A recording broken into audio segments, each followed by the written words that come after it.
Shalom peuple de Dieu, je suis dans la joie de revenir au milieu de vous. C'est votre humble serviteur, l'évangéliste Michel Banfoumou. Je viens encore apporter un message très bénéfique pour les enfants de Dieu aujourd'hui. Si vous permettez, avec toute humilité, je vais prier pour la parole. Grand Maître, le Roi des Rois, le Seigneur des Seigneurs, Saint-Esprit de Dieu. Père, nous venons auprès de toi, Père, trois fois sans en ce moment précieux, favorable, qui t'a permis que nous puissions écouter ta parole, Père. Le véritable Dieu, ce moment entre tes saintes mains. Règne de mer, Père de gloire, au milieu de nous. Que cette parole puisse changer, transformer la vie de tes enfants, Père. Déverse, Père de gloire, l'onction d'enseignement, Père de gloire, à la bouche de ton serviteur. Que cet instrument que tu as choisi, qui se puisse effacer, mais soit quoi en le Père de gloire. Déverse, Père de gloire, l'onction d'enseignement, les prédications, Père. Illumine les yeux, le cœur de tes enfants, Père. Dispose le cœur, que cette parole puisse changer, transformer. Car, tu as dit ta parole, l'homme ne voit pas du Père seulement, mais c'est la vraie parole qui sort de la bouche de l'Éternel. Tu es la parole qui donne la vie. Tu es la parole qui restaure. Tu es la parole qui transforme. Tu es la parole qui guérit. Tu es la parole qui délivre. Au commencement, c'était la parole. La parole était avec Dieu. La parole était Dieu et la parole est Dieu. Sois élevé notre Dieu. Sois glorifié, Père. Je cherche à t'expliquer, ne confesse pas ta seigneurie, ton autorité, Père. Sois béni. Que toute l'honneur et la gloire ne révèlent qu'à toi seul, le Fils du Très-Haut, Jésus-Christ de Nazareth. J'ai ainsi prié. Amen. Amen. Nous pouvons prendre nos Bibles. Bien, nous continuons toujours dans notre grand thème que nous avons commencé la semaine dernière sur la repentance. Nous continuons toujours avec ce thème, notre grand thème de la repentance. Et la semaine dernière, nous avions parlé de commandement nouveau. C'est toujours dans notre grand thème, la repentance. Et aujourd'hui, nous allons aborder notre thème. Si vous le permettez, nous allons lire la parole du Seigneur dans Apocalypse chapitre 2. Dans les épîtres johanniques, Apocalypse chapitre 2, verset 11. Je lis la parole du roi Jésus-Christ. Que celui qui a des oreilles écoute ce que l'Esprit dit aux églises. Au vainqueur, la seconde mort ne causera pas de mal. Que celui qui a des oreilles écoute ce que l'Esprit dit aux églises. Au vainqueur, la seconde mort ne causera pas de mal. Amen. Je continue, je lis la parole du Seigneur toujours dans le l'épître d'Apocalypse. Le livre d'Apocalypse chapitre 21. Apocalypse chapitre 21, verset 8. Apocalypse chapitre 21, verset 8. Quant aux lâches, aux infidèles, aux dépravés, meurtriers et débauchés, aux magiciens, aux idolâtres et à tous les menteurs, leur part sera les temps ardents de feu et de soufre, c'est-à-dire la seconde mort. Parole du Seigneur. Bien-aimés dans le Seigneur, le thème de notre message, le sous-thème, parce que notre grand thème, c'est toujours la repentance, et notre sous-thème de notre message, le sous-thème de notre message d'aujourd'hui, c'est la seconde mort. La seconde mort. La seconde mort. La seconde mort. La seconde mort.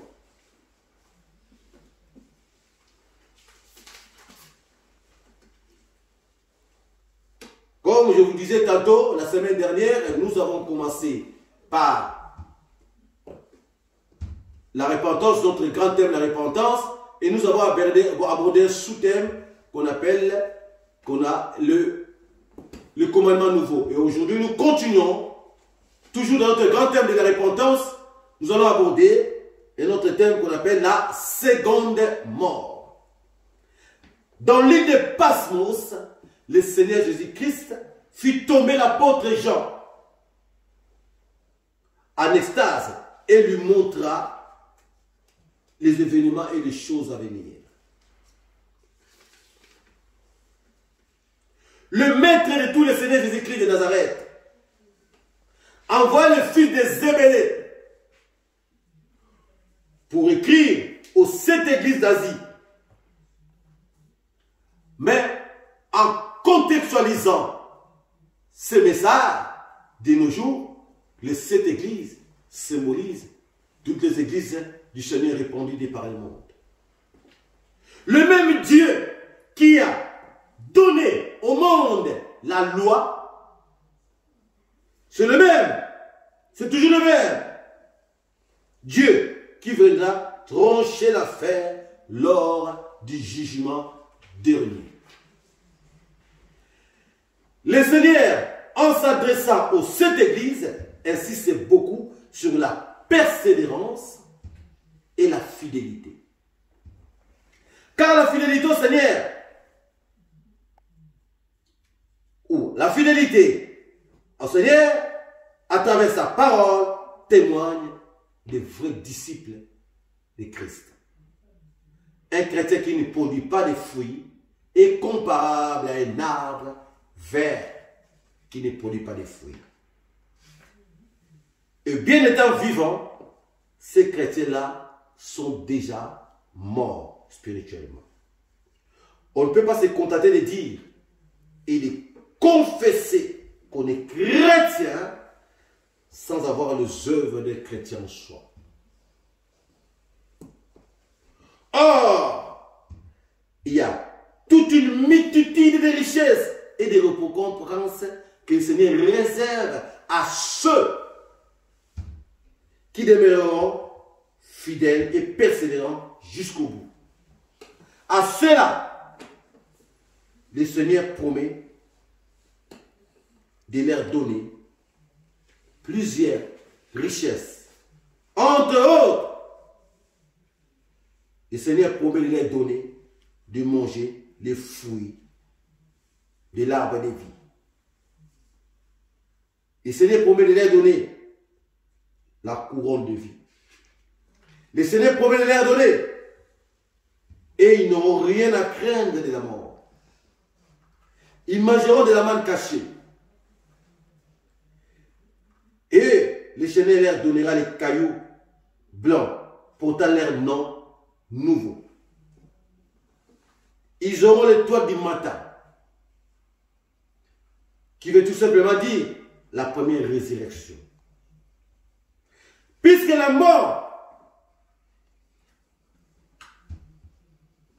première mort est la mort naturelle ou la mort adamique. La seconde mort, par contre, qui veut dire la mort complète de l'âme après le jugement final. La seconde mort veut dire la mort complète de l'âme après le jugement dernier ou le jugement final. En continuant de mener une vie de péché, l'âme humaine devient une sorte de cadavre stérile, que rien ne peut surgir que notre mort. Amen.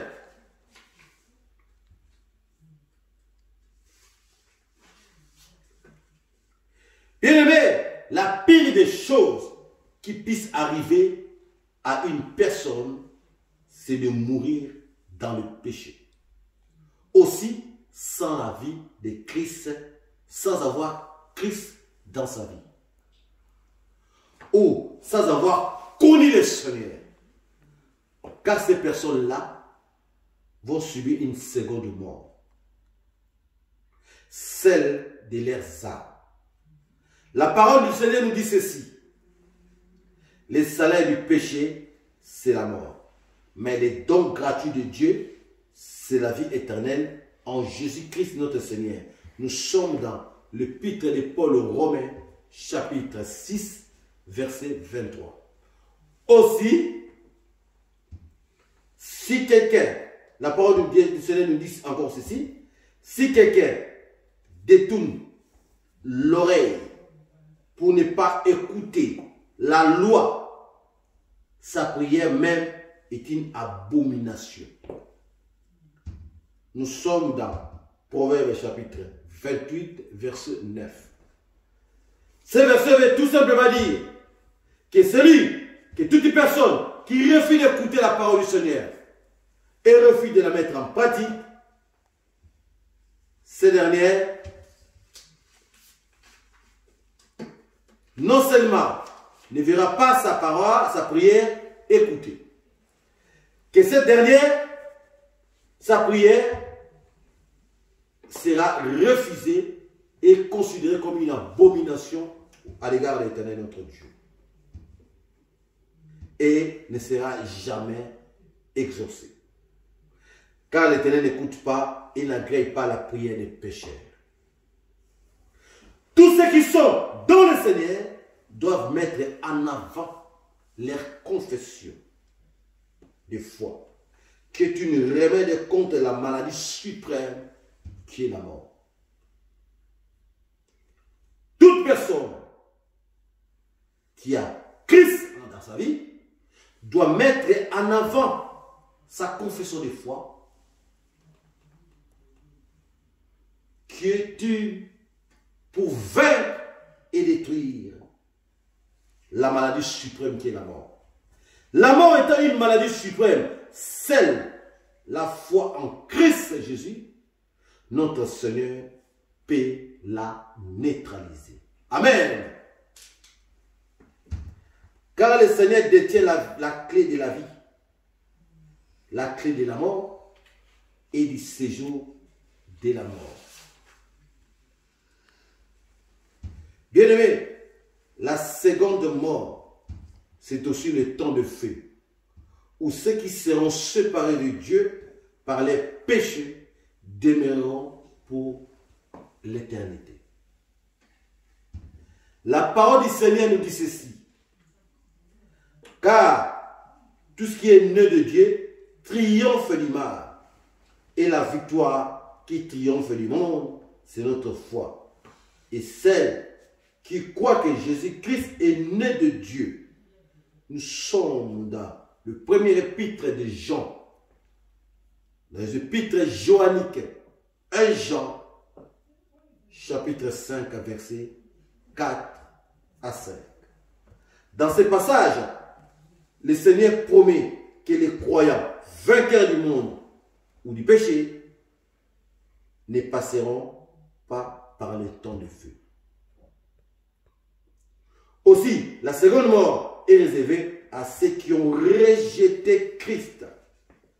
Toute personne que son nom ne sera pas écrit dans le livre de vie sera aussi jetée dans le temps de feu.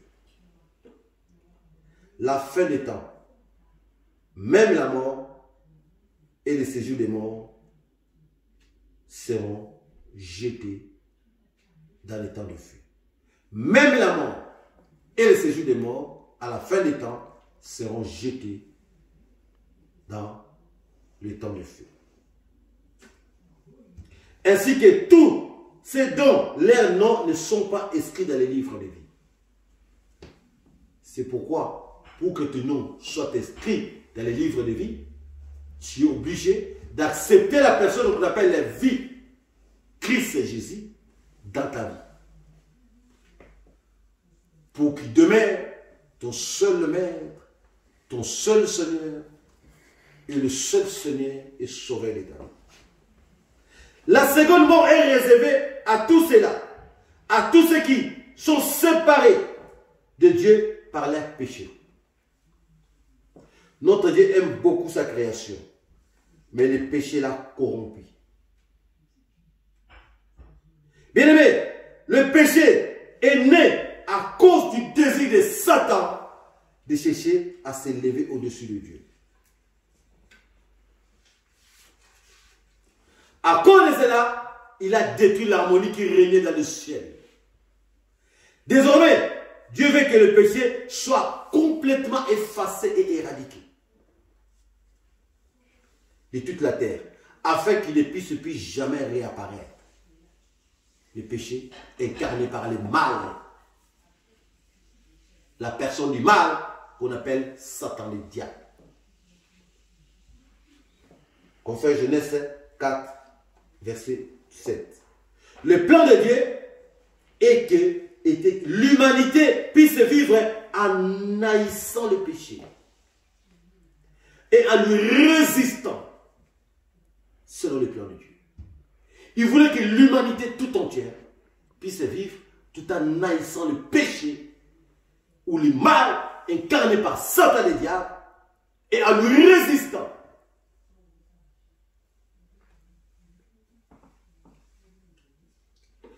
Le Seigneur veut que les hommes se tournent vers lui pour vaincre.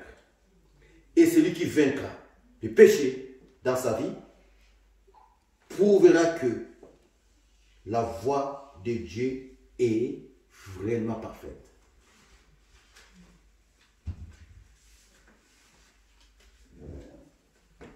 Caïn, si vous regardez la Genèse 4,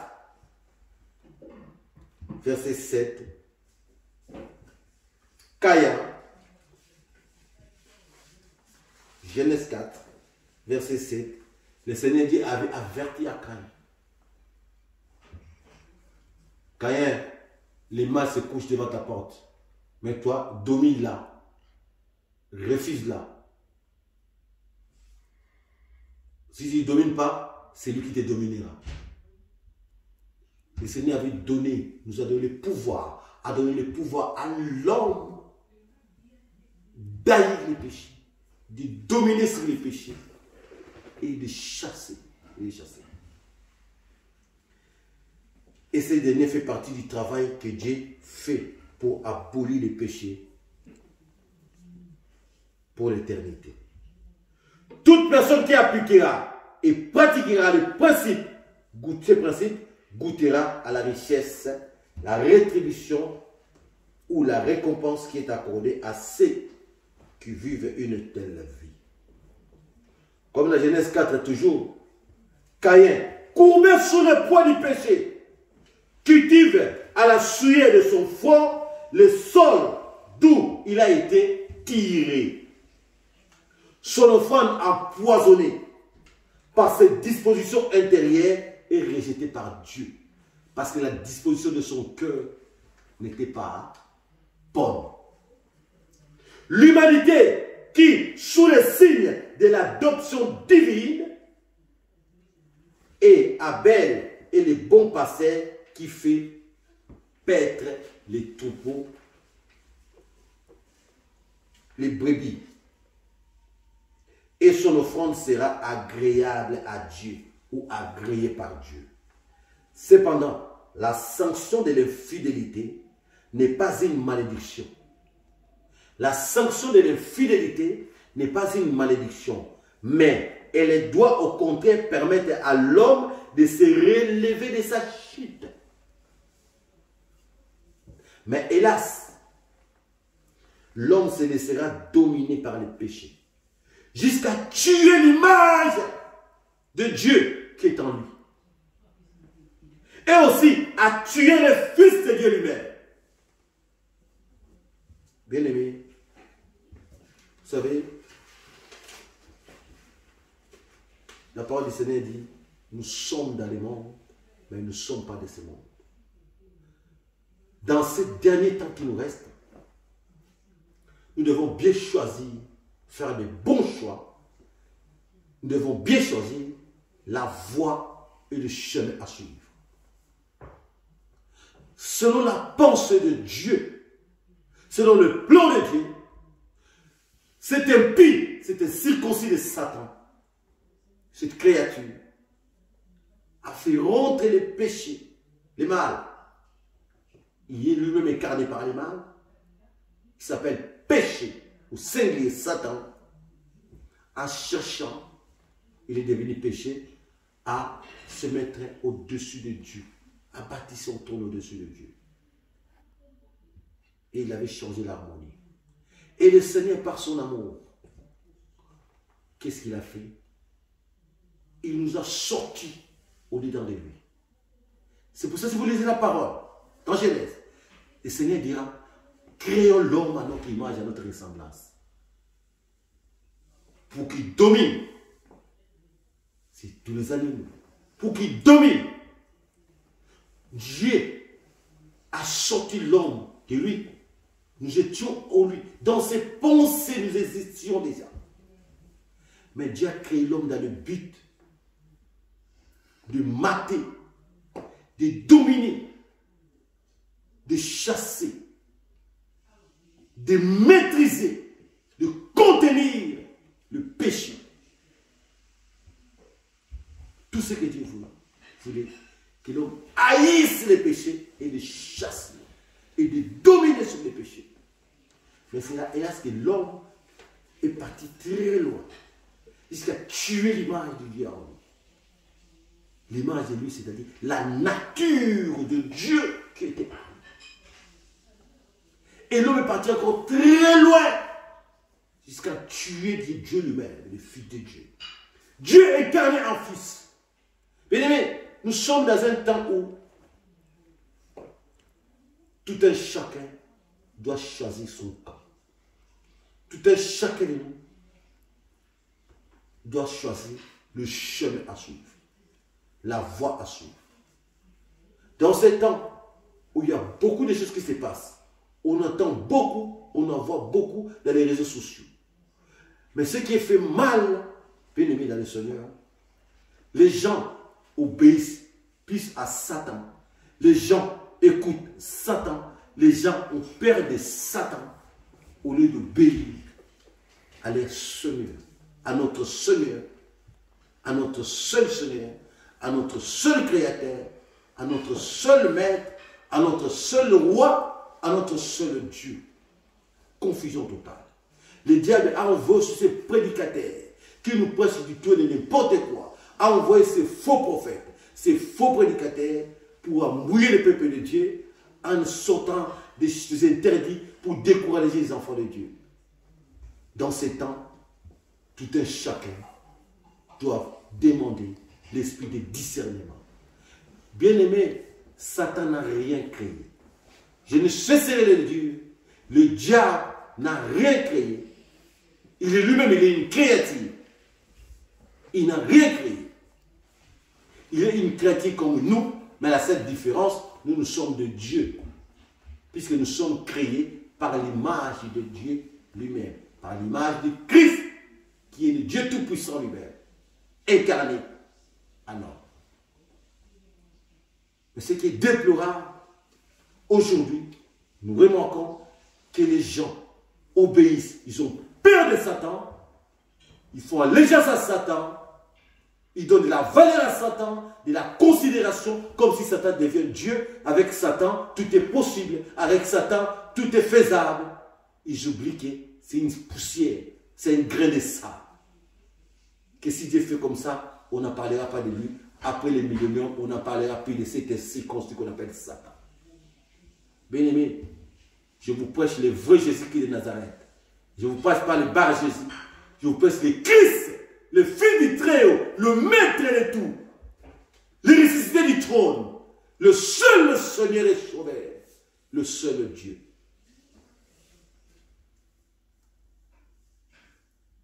Bien-aimé, il est temps que tout un chacun de nous cherche sincèrement la meilleure voie, la voie du Seigneur. Cherche le meilleur chemin qu'est Christ. Nous sommes dans les derniers temps. Aujourd'hui, le bruit court avec tout ce qui se passe dans le monde. On parle de la Troisième Guerre mondiale. Si la Troisième Guerre mondiale arrive, c'est que Dieu a permis. Si Dieu ne le permet pas, il n'y aura pas de Troisième Guerre mondiale. Tout ce qui arrive sur cette terre, c'est l'Éternel Dieu qui permet. Si le Dieu ne permet, je vous ai toujours dit, le diable n'a aucun pouvoir sur cette terre. Aucun pouvoir. N'écoutez pas ces prédicateurs satanistes qui vous embrouillent. Le diable n'a aucun pouvoir sur cette terre. Seul le Créateur de toutes les choses, le Seigneur Dieu Tout-Puissant, s'il permet, et c'est là que ça réalise. Autrefois, l'apôtre Paul le disait, la mort, pour moi, ce n'est qu'un gain. Nous sommes les enfants de Dieu. Nous avons Christ en nous, qui est notre meilleure protection, qui est notre meilleur protecteur. Troisième guerre mondiale ou pas, notre Dieu nous protégera. Ce n'est pas ça qui doit nous faire peur. Nous devons plutôt craindre notre Dieu. Nous devons plutôt craindre, fuir avoir peur du péché, haïr le péché, refouler le péché, dominer le péché, le détruire. Le mal incarné, Satan, le diable. Au lieu d'avoir peur de la troisième guerre mondiale. Bien-aimé, si tu marches dans la désobéissance, s'il y a la troisième guerre mondiale, tu risques d'y passer. Et sache-le bien, que tu sois sorcier, sataniste, marabout, féticheur, franc-maçon, le rosier chrétien, si c'est quoi, tu cherches Satan ici, ne crois pas que quand tu vas mourir, et le diable va te donner des éloges dans les lits de tourments. Ou bien au contraire, il va te faire souffrir. Plus, parce que Satan n'a jamais aimé l'image et la ressemblance de Dieu que nous sommes.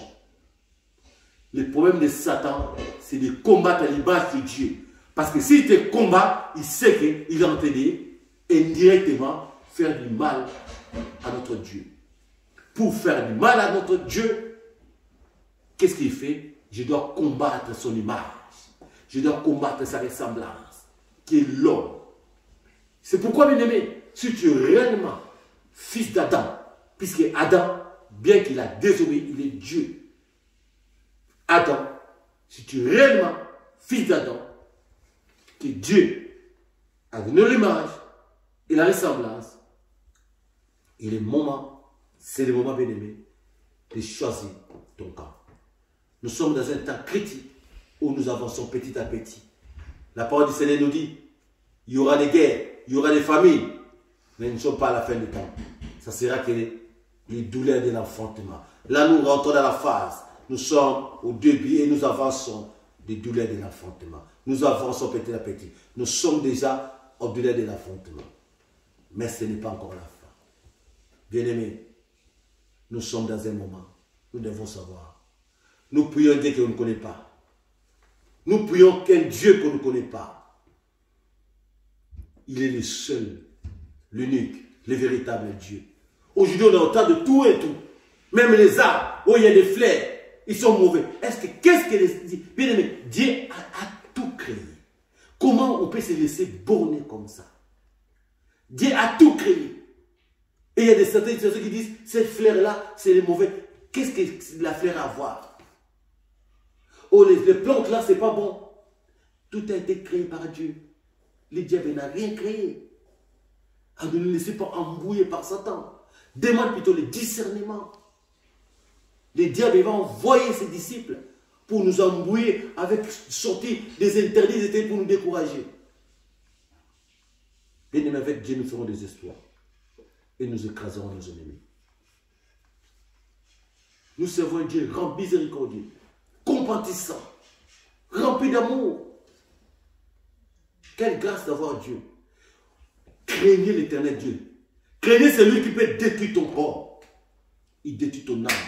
Il envoie ça dans le temps du feu. Ne craignez pas celui qui peut détruire le corps. Mais craignez celui qui peut détruire et l'âme, et le corps, et l'âme. Bien-aimé, on sert quelqu'un qu'on ne connaît pas. Si nous connaissons réellement notre Dieu, et si nous connaissons réellement la puissance de notre Dieu, l'ennemi n'allait pas jouer avec nous. C'est pourquoi l'ennemi cherche toujours à nous déstabiliser. Parce qu'il sait. C'est de vous donner un exemple. Un homme, il a mis au monde son enfant, ses enfants. Et il y a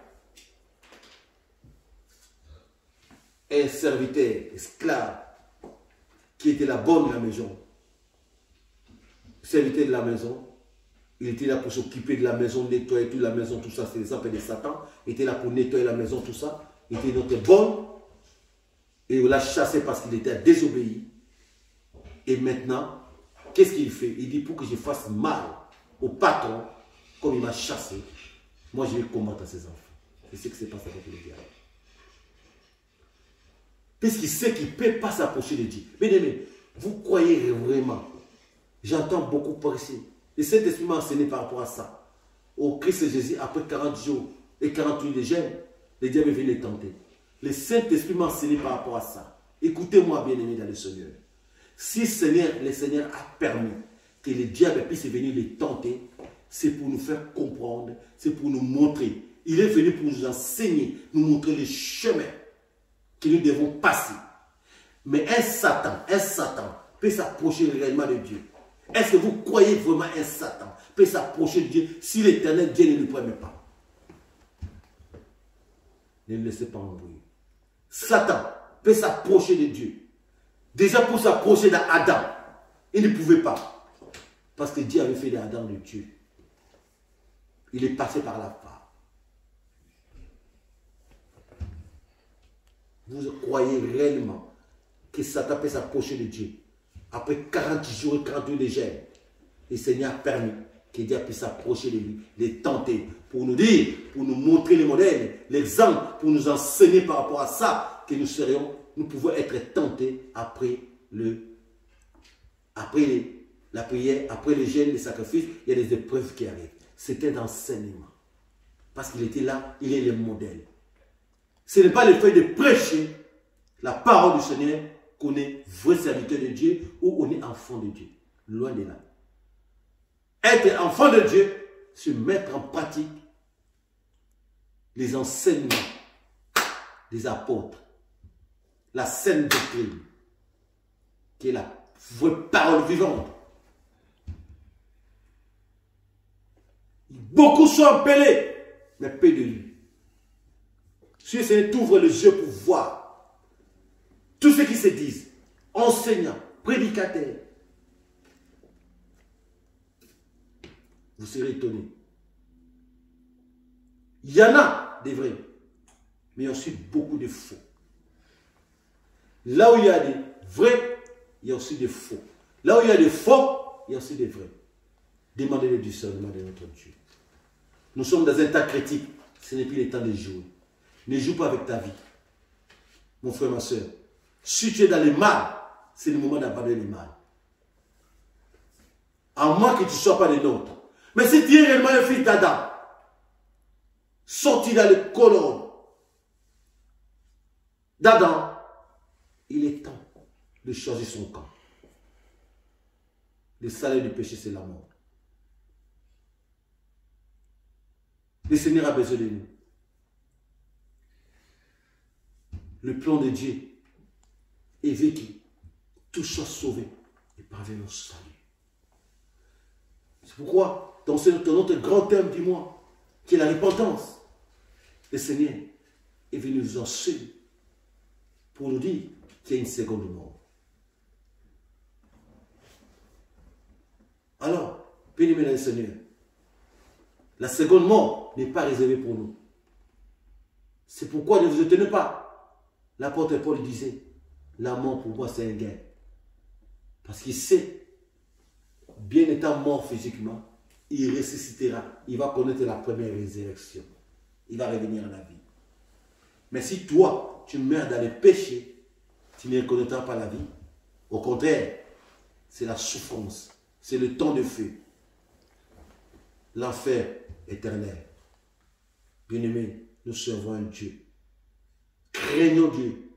Il est réellement le feu devant. Il n'est pas le feu devant, il est plus que le feu devant. Il est plus que le feu. Celui qui a créé le feu, il est plus que le feu.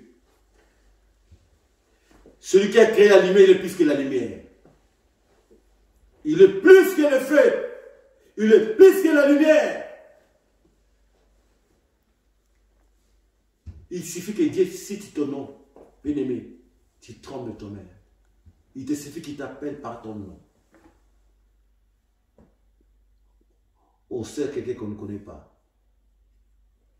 On sait quelqu'un qu'on ne connaît pas. Il est réellement, il est plus que le feu. On dit, ce n'est le feu devant. Il est plus que le feu. Il est au-delà. C'est-à-dire, le feu c'est petit pour lui. Bien-aimé, tu veux rester dans le mal. Le Seigneur n'est venu juger personne. Mais ça, c'est le bien que le mal t'amènera, te fera toujours du mal et t'amènera toujours dans le mal. Tandis que le bien te fera toujours du bien et t'amènera toujours dans le bien. Dans le bon chemin. le véritable Dieu que nous servons, c'est un Dieu rempli d'amour, rempli de bonté. Mon frère, ma soeur, il est temps de choisir ton chemin. Il est temps de choisir la voie. Éviter la seconde mort. La seconde mort est réservée aux enfants rebelles, est réservée aux enfants désobéissants. La seconde mort est réservée aux enfants qui n'écoutent pas, qui ont refusé d'écouter et de mettre en pratique la parole de Dieu. La sorcellerie t'amènera nulle part. Bien au contraire, directement à l'enfer. Les sciences occultes t'amèneront nulle part, bien-aimé dans le Seigneur. Être chrétien, se mettre, le christianisme, c'est une école de vie. Le christianisme, c'est une vie. Le christianisme, c'est une école de formation de la vie de Christ. Être chrétien, c'est vivre la vie de Christ en soi. Être chrétien, c'est marcher selon la volonté de Christ. Être chrétien, se mettre en pratique la saine doctrine, les enseignements des apôtres, la parole du Seigneur en pratique. Être chrétien, ce n'est pas le fait d'aller à l'église. Être chrétien, ce n'est pas le fait de parler, prêcher la parole qu'on est chrétien. Ce n'est pas le fait de parler en langue qu'on est chrétien. Ce n'est pas le fait de prophétiser qu'on est chrétien. Ce n'est pas le fait d'aller à l'église qu'on fait de nous un chrétien.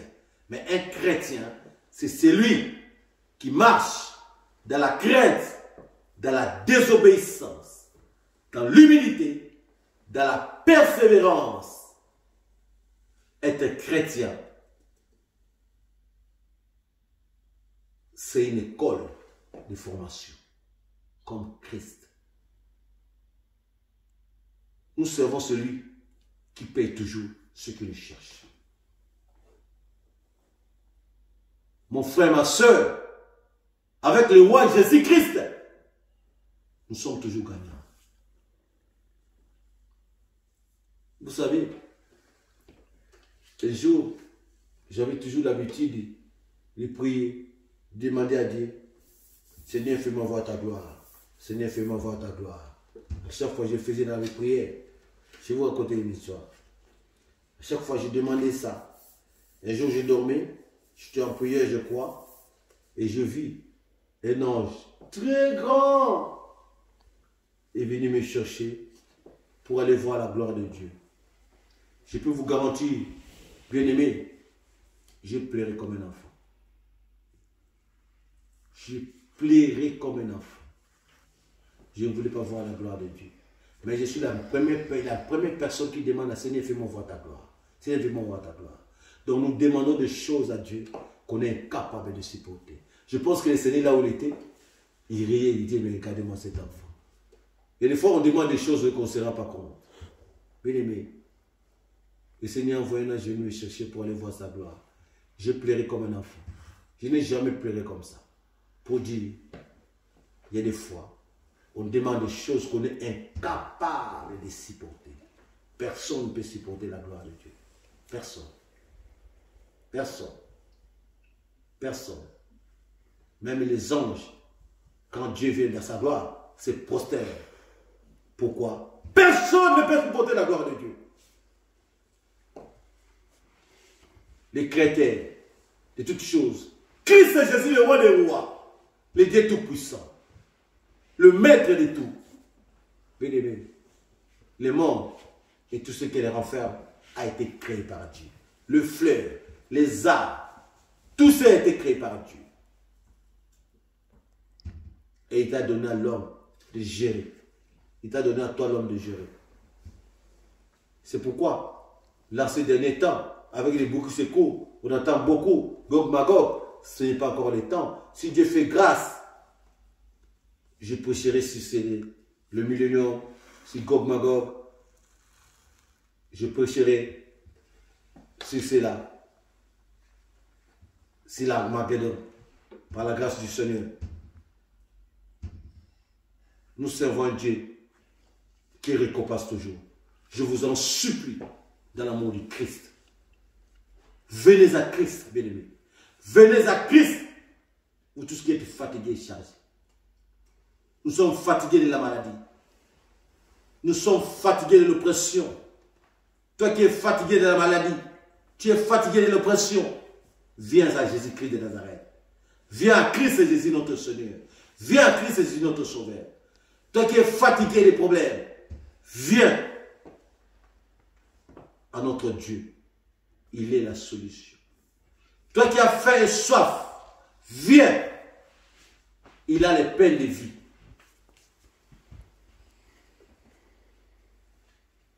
Toi qui as soif, viens. Il a l'eau qui donne la vie. Notre Dieu, notre Seigneur, le véritable Dieu. Bien-aimés, je vous en conjure, dans l'amour du Christ, de ne pas se laisser séduire, de craindre Dieu. C'est le moment de choisir son camp. C'est le moment de choisir son chemin. C'est le moment de choisir sa place. Tu veux que ton nom soit écrit dans les livres de vie? Accepte, si tu n'as pas encore accepté Jésus-Christ dans ta vie. C'est le moment de l'accepter. Si tu n'as pas encore accepté Christ dans ta vie, c'est le moment de l'accepter. Il est le seul Seigneur de notre vie. Il est le seul Seigneur de notre vie. Il est le seul Sauveur. Il est le seul Dieu. Il est la seule solution de notre vie. C'est le moment. Accepte Jésus-Christ. Accepte Jésus-Christ pour qu'il demeure et qu'il devienne le seul Seigneur, le seul Sauveur, le seul Dieu, la seule solution de ta vie. C'est pourquoi, avant qu'il soit trop tard, et ton nom sera marqué dans les livres de vie. Ton nom sera marqué dans les livres de vie. Quand ton nom, une fois que ton nom est marqué dans les livres de vie, bien-aimé, la mort n'a plus de pouvoir sur toi. Tu ne connaîtras pas la seconde mort. Bien au contraire, tu connaîtras la première résurrection. Tu ressusciteras. C'est pourquoi choisis les chemins qu'on appelle Christ. Choisis la vérité qu'on appelle Christ. Choisis la vie qu'on appelle Christ. Que Dieu vous bénisse et bénisse sa parole.